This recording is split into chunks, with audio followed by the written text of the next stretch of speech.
নমস্কাৰ, মোৰ নাম doctor Kaushik Bora and I am a laparoscopic and a proctologist. আপোনাৰ যেতিয়া পায়খানাটো টান হয় তো তেতিয়া আপোনাক বহুত জোৰ দিব লগা হয়। তো এই জোৰ দিয়াৰ কাৰণে যোনটো স্কিন সাৰাউণ্ডিং আছে পায়খানা ৰাস্তা দ্বাৰত সেইটো তাতে ফাটি যায়। যেতিয়া এইটো ফাটি যায় সেইটো এনাল ফিচাৰ বুলি কোৱা যায়। আৰু ইয়াৰ লক্ষণ হয় যে আপোনাৰ ব্লিডিংটো হ'বই, মানে পায়খানা কৰাৰ সময়ত বা পিছত, কিন্তু ইয়াতে পেইন থাকিব সদায়।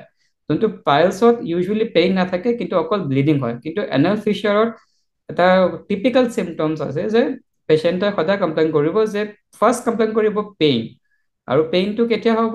পায়খানা কৰাৰ সময়ত বা পায়খানা কৰাৰ পিছত, আৰু লগত অলপ ব্লিডিং যায়। ডায়েগনষ্টিক্স টেষ্ট মানে মেইনলি ডায়েগনচিছ কৰিবৰ কাৰণে আমাক মেইনলি দুটা টেষ্ট লাগে। এটা হ'ল প্ৰক্টস্কপি, এটা ইনষ্ট্ৰুমেণ্ট সোমোৱা যায় আপোনাৰ পায়খানাৰ ৰাস্তাত, আৰু সেইটোত আমি চাওঁ মানে কি আছে ফাইণ্ডিং। আৰু ছেকেণ্ড টেষ্টটো হ'ল চিগময়ডস্কপি। চিগময়ডস্কপি মেইনলি কৰা যায় টু ৰুল আউট বেলেগ কিবা বেমাৰ। কেতিয়াবা কি হয়, বেলেগ কিবা বেমাৰৰ কাৰণে পেচেণ্টৰ চিমটমছটো এনাল ফিচাৰ নিচিনা প্ৰেজেণ্টেশ্যন হয়।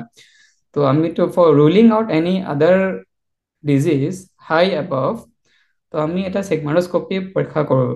তাতে এটা সৰু এটা কেমেৰা সোমোৱা যায় পাতল এটা পাইপত, আৰু তাৰ ওচৰত পায়খানা ৰাস্তাত ওচৰৰ আৰু ওপৰত অলপ যাই কিনি আমি কনফাৰ্ম কৰোঁ যে ইয়াতে আৰু বেলেগ বেমাৰটো নাই।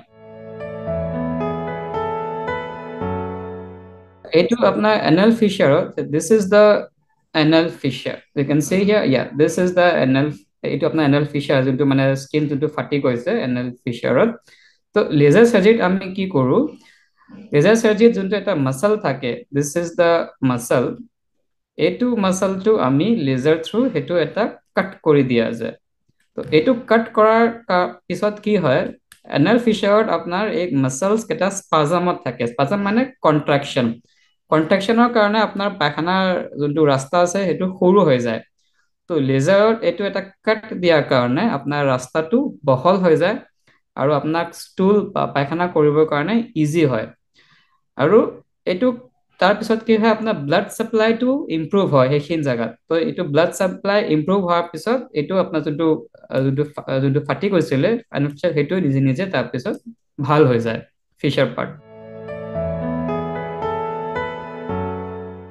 এনাল ফিচাৰৰ দুটা টাইপ থাকে, এটা হ'ল একিউট এনাল ফিচাৰ আৰু ছেকেণ্ড হ'ল ক্ৰনিক এনাল ফিচাৰ। ইয়াৰ ডিফাৰেন্সটো কি আছে? ইয়াৰ ডিফাৰেন্সটো হ'ল time period. Acute anal feature মানে আপোনাৰ প্ৰথম প্ৰেজেণ্টেশ্যনৰ পৰা উইদিন 6 weeks, তেতিয়া এইটো কোৱা যায় একিউট এনাল ফিচাৰ। আৰু যদি এইটো 6 সপ্তাহ পিছত যদি আপোনাৰ প্ৰব্লেম থাকে পাৰচিষ্টেণ্ট, তেতিয়া এইটো কোৱা যায় ক্ৰনিক এনাল ফিচাৰ। তো laser সাৰ্জাৰী is indicated for chronic anal fissure, যেতিয়া আপোনাৰ মানে আপুনি মেডিচিন ট্ৰিটমেণ্টটো ইউজ কৰিলে, অৰেল মেডিকেশ্যনছ বা অইনমেণ্ট লগালে, কিন্তু তাৰ পিছতো আপোনাৰ চিমটমছ এটা ইম্প্ৰুভ হোৱা নাই ইভেন আফটাৰ 6 weeks, তেতিয়া surgery is indicated for anal fissure. After 4 to 5 days পেচেণ্টে আগৰ নিচিনা নিজৰ কামবিলাক কৰিব পাৰিব, কিন্তু মানে কিছুমান দিন কাৰণে কিছুমান মানে মানে ফৰ লাইক 2 to 3 weeks এটা মলম লগাব লাগিব আৰু কুহুমা গৰম পানীত সেক ল'ব লাগে। বাকী আৰু একো স্পেচিফিক এডভাইচ নাথাকে পষ্ট চাৰ্জাৰী। তো after 4 to 5 days patient can resume their normal activities.